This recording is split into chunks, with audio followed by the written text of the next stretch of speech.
Jim Hill, KKL9 News. Congratulations, Skipper, when you're so close but still so far away. What's the mindset of your team to just still take it one inning, one pitch at a time? Yeah, Jim, that is the mindset.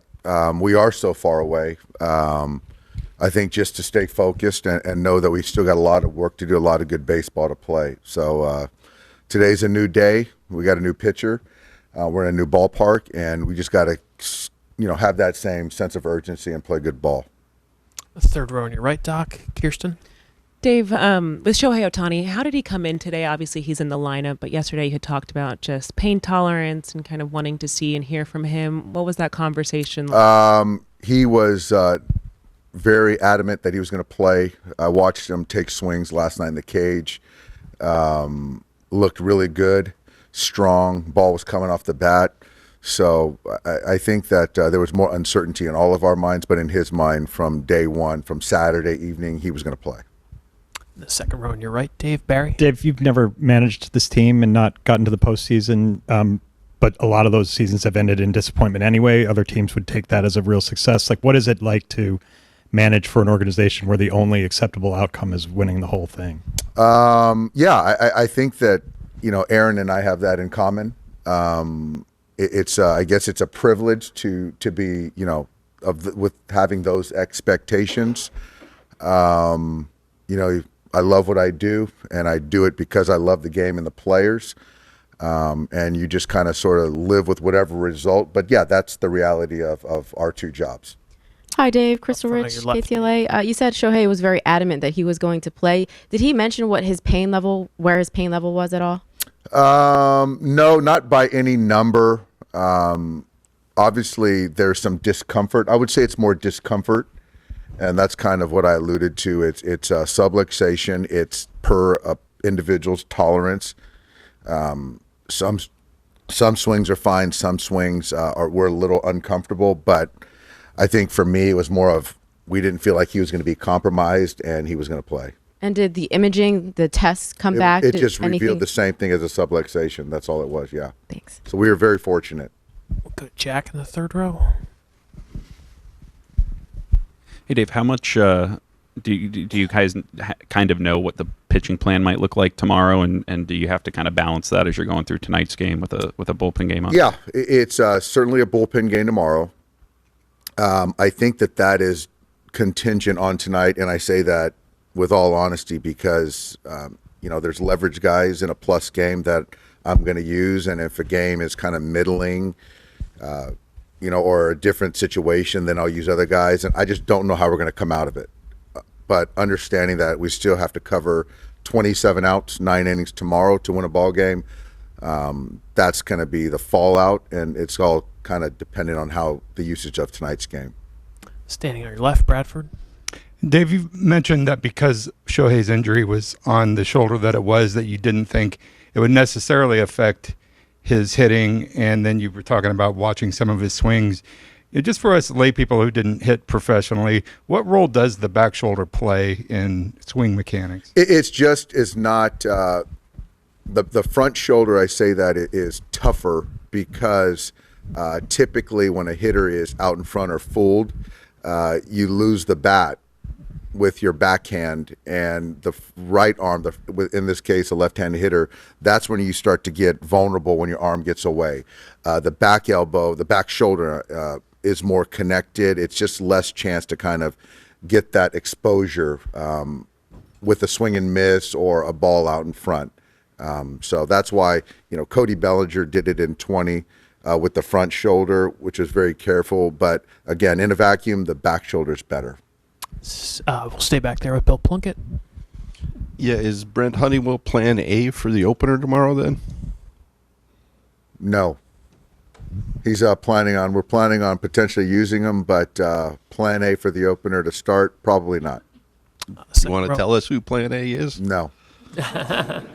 With Blake Trinan, have you seen some signs recently that the workload is getting to him a little bit? No, I don't think so. I think that, if you look back at the first game, he had plenty of rest going into this series. And, and then obviously it was a back-to-back, and so there was some. I thought there was some mispitch location, some command things, but I would say, tonight there would be some kind of cost tonight. But I don't think that the workload leading up to the first two games, I think it was kind of in line. But again, this is a situation where tonight I'd have to be certain, if and when I deploy him tonight. Second row on your right, Fabian, then Yeah, Ron. Dave, just to confirm on the MRI, there was no structural damage at all in the shoulder? No structural damage. And then did he do anything different today or yesterday that was different from Shohei's normal routine? No, he didn't. That was what was encouraging, is he essentially did probably 80% of his normal routine yesterday. That was what was encouraging, and wasn't compromised at all. And then with Walker, his stuff took an uptick at the last start. Is there anything that you can do that, because maybe it's sort of like that gives you confidence that that's something that can sort of stick for a start like tonight?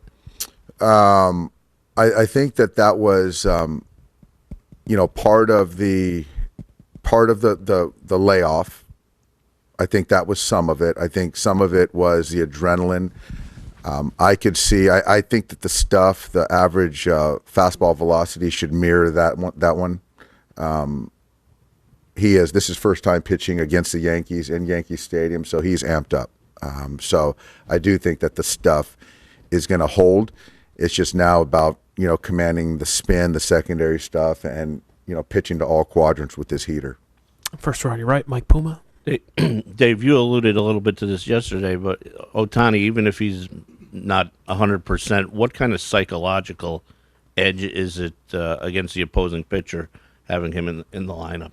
Well, I think it's certainly an edge to us having him in the batter's box. And, regardless of what limitations a pitcher might think he might or might not have, not many guys are willing to take that chance. And so, I'm just expecting him to control the strike zone, let the at-bats come to him, and, swing and fire when the ball's in the hitting zone. But, we're just very grateful that he's in the lineup.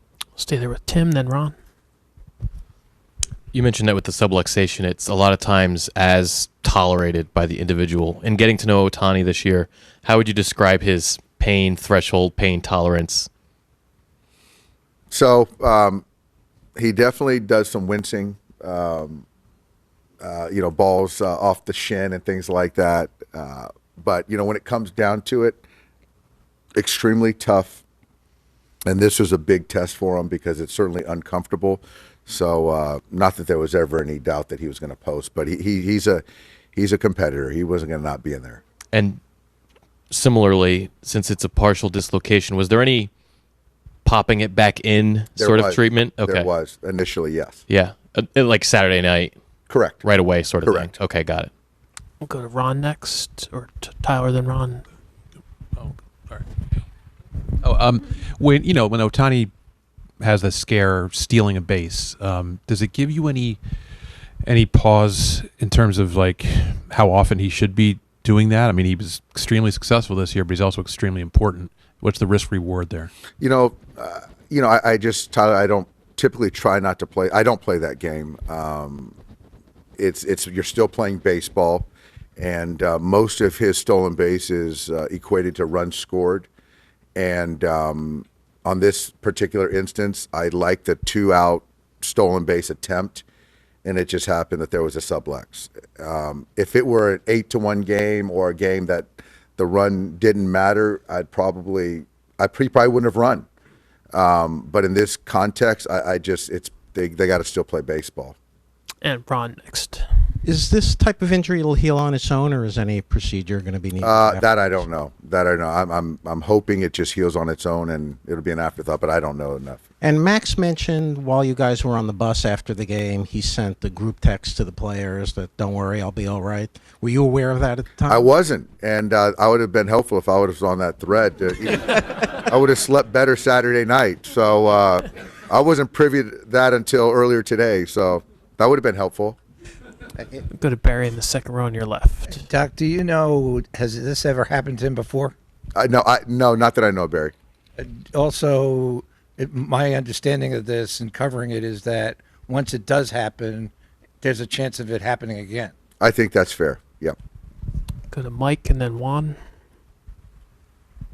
Yeah, following up on Tyler's question, will Shohei still have the green light on the base paths? He's not. I mean, I don't think he'll be running. I don't think he'll be running. And he's slid numerous times this year. I think he's a great slider. What happened on that slide specifically? I don't know. I mean, you can look at all the 50 stolen base that he had. It's the same slide. I don't know the answer. Yeah. We'll stay over there with Juan. Dave, you kind of mentioned it there, but is this something that you're gonna have to check in with him tomorrow, like before? Yes, I will. I'll check in with him, but I don't expect a different answer. But yes, absolutely.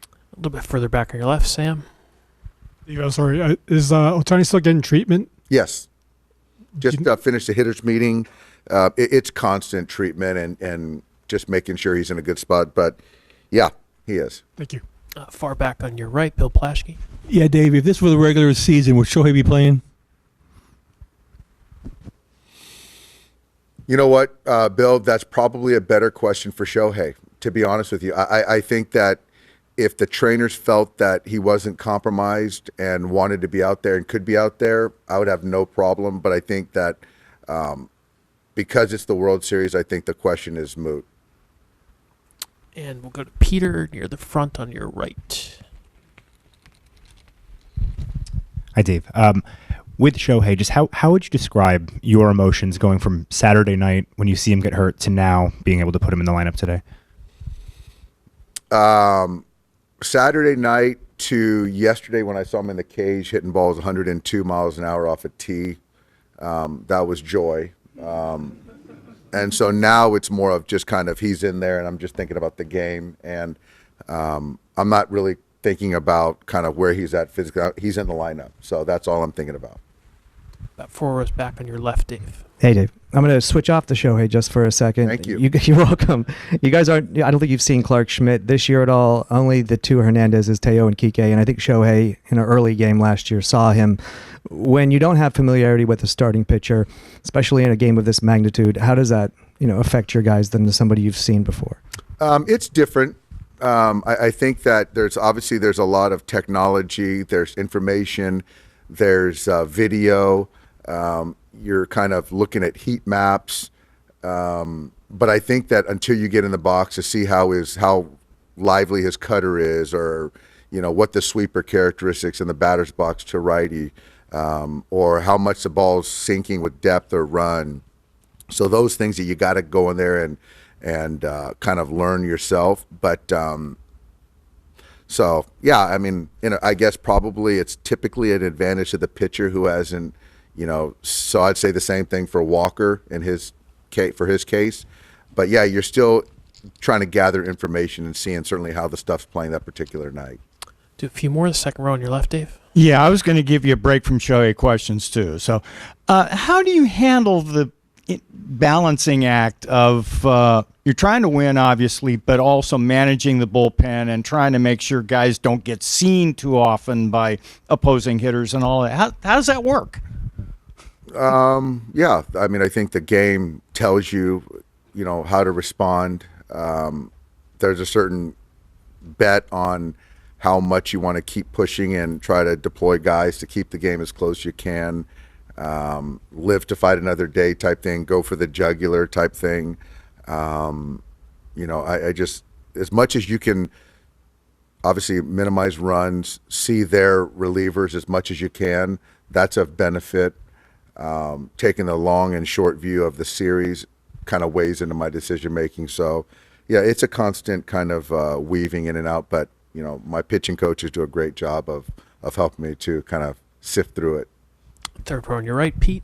Davis, you've gotten to know Ryan Brazier. What have you come to like about him, and how is he different than when you saw him in the World Series when he was with the Red Sox? I like him more now. I think he's very calm.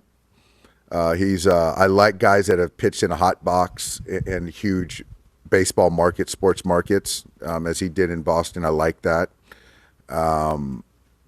I just think that he can command the baseball. He's fresh right now, so I like where he's at physically. And like I said, he commands the baseball. He's been in a hot box. He's pitched in the World Series, so he's in my trust tree for sure. Just two last ones in that corner on your right, Dave. So going back to Shohei's conversation, but you said he's getting treatment. Is he getting medication or shot or tape on the shoulder? And if he has a taping on the shoulder, how much limit he has for the swinging? It's all of the above on the treatment and stuff. The tape is just protecting and stabilizing, not really limiting. One last one for Doc. We'll finish up right here. Dave, when Tyler went down for the season, the players met, and it seemed to be a turning point. Can you recall that moment, and why do you think that moment in particular sparked them? No, they just all came together. They all came together and knew we had a big loss in Tyler, and they just banded together. So I do think that give credit to the guys that knew that we lost a big piece to the puzzle, but realizing that they had enough talent and camaraderie in the clubhouse, and so they just all kind of came together. So that was certainly a good turning point for us. All right, Doc. Thanks so much. Thanks, Appreciate guys. it.